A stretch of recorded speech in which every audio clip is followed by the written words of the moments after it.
오늘 함께해 주실 네 분을 소개합니다. 김상일 시사평론가, 김병민 경희대 겸임교수, 김지혜 변호사, 박진호 자유한국당 김포갑 당협위원장 이 자리에 나와 있습니다. 안녕하십니까? 안녕하세요. 안녕하세요. 이 대정부 질문 때마다 늘 이낙연 총리의 입을 주목하게 되죠. 어제만 하더라도요. 김재희 변호사님 좀 여쭤보려고 하는데요. 전희경 의원과 16분간 팽팽한 질의응답을 하더라고요. 네. 어떻게 비춰졌습니까? 네, 전희경 의원이 마지막 발언 주자로 나섰습니다. 그래서 대북관과 교육 문제를 이제 주로 이낙연 총리에게 질문을 했는데 네. 그 와중에 이제 굉장히 조금 이렇게 날이선 그런 논방이 이어져가지고 화제가 되고 있는데요. 네. 일단은 광복군의 뿌리, 광복군에 편입된 조선의용군 지도자 김원봉이라는 발언을 이낙연 총리가 했습니다. 그러니까 이것이 김원봉에 대한 어떤 질문과 그다음에 또 6.25에 대한 어떤 그 대북관을 묻는 그런 질문 속에 나왔는데요. 네. 그래서 전희경 의원이 날카롭게 이 김원봉에 대한 평가 한번 살펴보시기 바랍니다라고 하니까 어떻게 맞받아쳤냐면 의원님만 하겠습니까만 저도 공부를 하는 사람입니다. 이제 네. 이렇게 약간 날선 그런 답변을 했습니다. 그리고 또 이제 6월 달에 있었던 보훈가족 초청 오찬에 관련돼서도 이야기를 나눴는데요. 그때 이제 테이블에 북한 김정은 위원장의 사진이 있었던 것을 지적을 하면서 전 네. 의원이 이 김정은 사진을 올려놓으면 보훈가족 밥이 넘어가겠느냐라고 이야기하니까 이낙연 총리가 취지는 이해되지만 세심함이 좀 부족했다라고 생각한다라는 답변을 했는데요. 그러자 세심함이 아니라 이건 비정함이다. 라고 지적을 했고요. 다시 네. 거기에 대해서 의원님만은 못하지만 저도 국어 꽤나 했습니다. 가르쳐 주셔서 감사합니다. 뭐 이런 식의 날선 공방이 오갔습니다. 그런데 이제 물론 이낙연 총리의 어떤 그 발언들이 정말 달변이구나라는 생각은 하게 만듭니다. 네. 다음 사람으로부터 다음 질문을 못하게 원천 봉쇄하는 그런 어떤 언어의 기술을 구사는 하고 있지만 네. 그렇지만 약간 물론 이제 상대방이 어떤 이념적인 부분을 공격했기 때문에 그런 답변을 했을 수도 있지만 굳이 이제 그렇게까지 약간은 조금 비꼬는 태도로 답변을 할 필요는 있었겠느냐라는 그런 생각이 좀 듭니다. 물어볼 수 있는 질문들이었죠. 정부의 정체성 그리고 철학을 어떻게 생각하시냐는 거였는데 훨씬 더 무거운 목소리로 화답하니까 대답을 더 하기가 어려웠습니다. 과연 논란의 그 장면 어떤 거였지 직접 확인해 보시겠습니다. 광복군의 김원봉에 대한 평가와 장준하 등의 김원봉에 대한 평가를 총리께서는 한번 살펴보시기 바랍니다. 네, 제가 의원님만이야 하겠습니까만 저도 공부를 하는 사람입니다. 보훈가족한테 이런 거 그렇게 버젓이 내놓고 밥 먹으라 그러면은 밥이 넘어가십니까, 그분들이?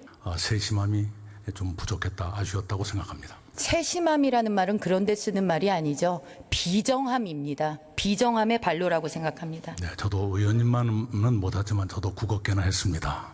가르쳐 주셔서 감사합니다. 잘 사용하시길 바랍니다. 네. 민노총과 정교조만 왜 그렇게 특혜를 받아야 하죠?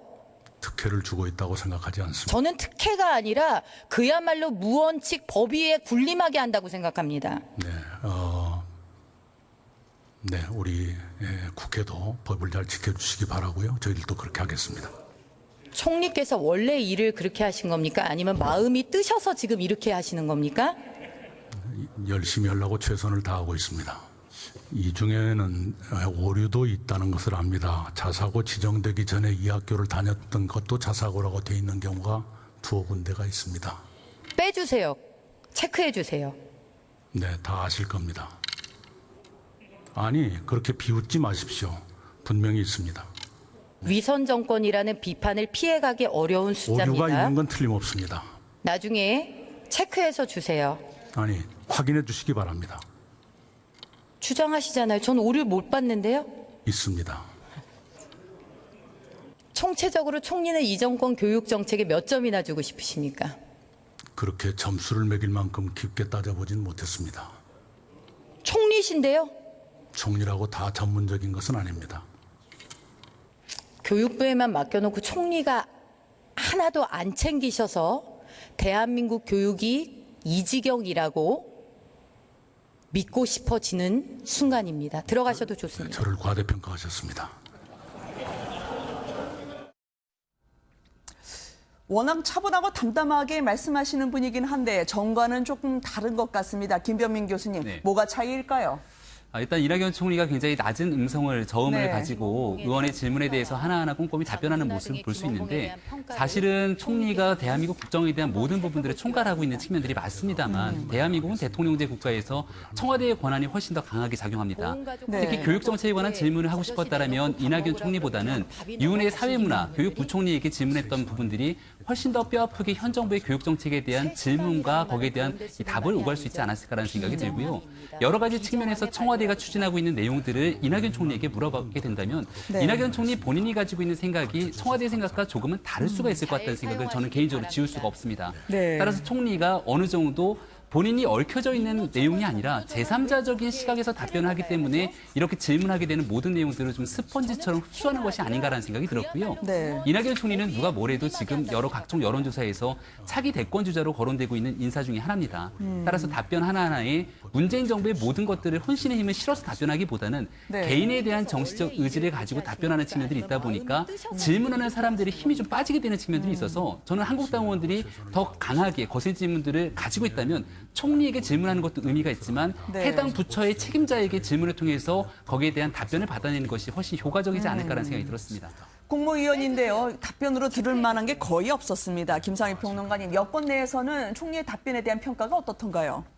아니 뭐 여권에서는 뭐 사이다처럼 시원하게 느끼는 부분이 네. 많지요. 그렇지만 이제 저는 개인적으로 네. 그 차기 대선 후보 1위를 달리시는 분이니까 충원을 좀 드리고 싶은 게 네. 총리께서 그 공부나 국어도 꽤 하신 분이지만 네. 정치도 꽤 하신 분 아니겠습니까? 그렇죠. 그러면 제가 볼 때는 정치인의 개인적 자질보다 더 중요한 것은 그 사람이 국민의 대표로서의 법 인격이거든요. 그래서 네. 국회 그 삼권 분립이 엄연한 상황에서는 제가 네. 볼 때는 국회에 대한 질책이나 당부는 국민과 언론의 몫이지 네. 행정부에 속해 있는 국무위원의 몫은 저는 아니라고 보거든요. 그래서 네. 요거를 조금 더 생각하시면 조금 더 지지율이 올라가시지 않을까 이런 생각이 들고요. 저는 네. 개인적으로 응원합니다. 사실은. 네, 알겠습니다.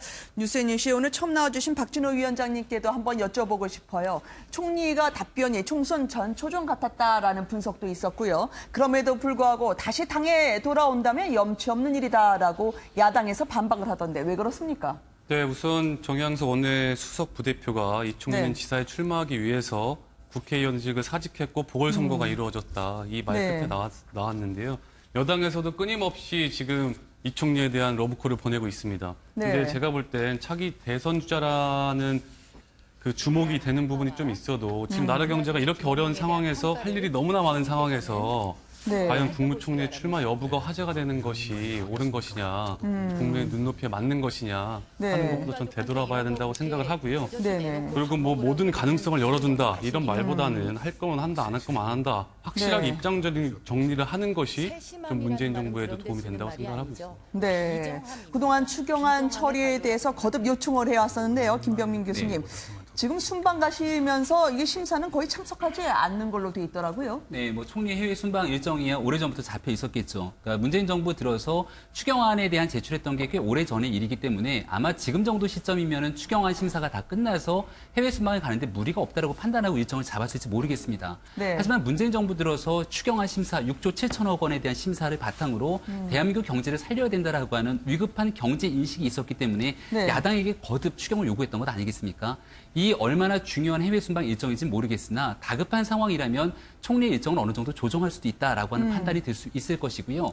과거에 2017년도에 추경안 심사를 하고 있는데 그때도 마찬가지로 심사 기한이 조금 늦춰졌습니다. 마지막에 추경 심사를 의결하게 되는 과정에 민주당 의원들이 별로 보이지가 않아서 네. 이거 진짜 추경의 의지가 있는 거야라고 비판이 쏟아졌던 적이 있는데 네. 일정에 대한 측면들에 대한 변명도 가능하겠습니다만은 최종적으로 추경에 대한 강력한 정부의 의지를 보이는 데는 일부 실패한 것이 아닌가 생각이 듭니다. 네, 김상희 이게 평론가님 어떻게 보세요? 국회의 업무를 좀 오래 한 사람들은 다 알지만 네, 예결이라는 것이 이제 참석을 안 하는 거는 네. 허가를 받아야 돼요. 양당의 네. 간사와 위원장의 허가가 있어야 됩니다. 그러면 해외 순방을 간다는 얘기는 무슨 얘기냐?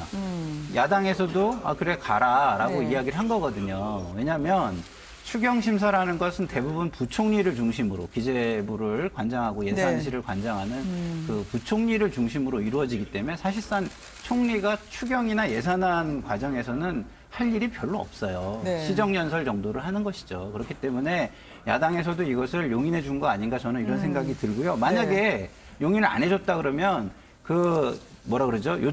그 허가서 네. 거기에 도장을 안 찍어주면 가기 어렵습니다.